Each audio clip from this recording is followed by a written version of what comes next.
Diabetes పేరెంట్స్‌కి ఉంది. ఖచ్చితంగా వచ్చి తీరాల్సిందేనా? నా పేరెంట్స్‌కి ఉంది. నాకు రాకూడదు అనుకునే వాళ్ళు తీసుకోవాల్సిన జాగ్రత్తలు ఏమైనా ఉన్నాయా? Diabetes primary prevention programme DPP hmm. యూఎస్లో చేశారు. ఓకే. వాళ్ళు ఏం చేశారంటే ఒక గ్రూప్కి ఏమోను మెట్ఫార్మిన్ అనే ట్యాబ్లెట్ ఇచ్చారు. హ్మ్. ఇంకో గ్రూప్కి ఏమోను observed life style changes. Observed life style changes అంటే ఏంటి? డైలీ ఇంటికి ఎవడో వెళ్ళి నాయన నువ్వు వాకింగ్ వెళ్ళు అని చెప్పడము, షుగరు స్వీటు 100% మానేయడము, ఈ స్మోకింగ్ అనేది మానేయడము, ఇట్లాంటి లైఫ్ స్టైల్ చేంజెస్ పెట్టారు. లైఫ్ స్టైల్ చేంజెస్ అప్లై చేసిన తర్వాత వాళ్ళని ఫాలో అప్ చేసినప్పుడు ఈ సో కాల్డ్ మెట్ఫార్మిన్ గ్రూప్లోని 39% రిడక్షన్ ఆఫ్ ద డయాబెటీస్ వస్తే ఆ లైఫ్ స్టైల్ చేంజెస్ ఫాలో అవుతున్న వాళ్ళకి 55% తగ్గింది. హుహు. అంటే మాత్రల కన్నా మనకి లైఫ్ స్టైల్ చేంజెస్ చాలా ఇంపార్టెంట్. హ్మ్.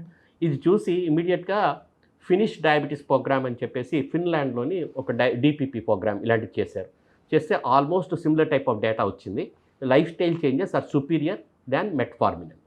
ఇది చూసి మెడ్రాస్లోని మేము we did this similar type of programme long back. I'm talking about nearly 15 to 20 years, 25 years before. Okay. చేసినప్పుడు మన జీన్స్ ఎంత స్ట్రాంగ్ అంటే లైఫ్ స్టైల్ చేంజెస్ ఎప్పుడు వర్కౌట్ అవ్వలే. ఎంత లైఫ్ స్టైల్ చేంజెస్ చేసినా వాళ్ళని ఫాలో అప్ చేసినప్పుడు వాళ్ళకి వస్తున్నాయి. అంటే genes are much more stronger. Hmm. అది దాన్ని మనం మార్చలేము అనమాట.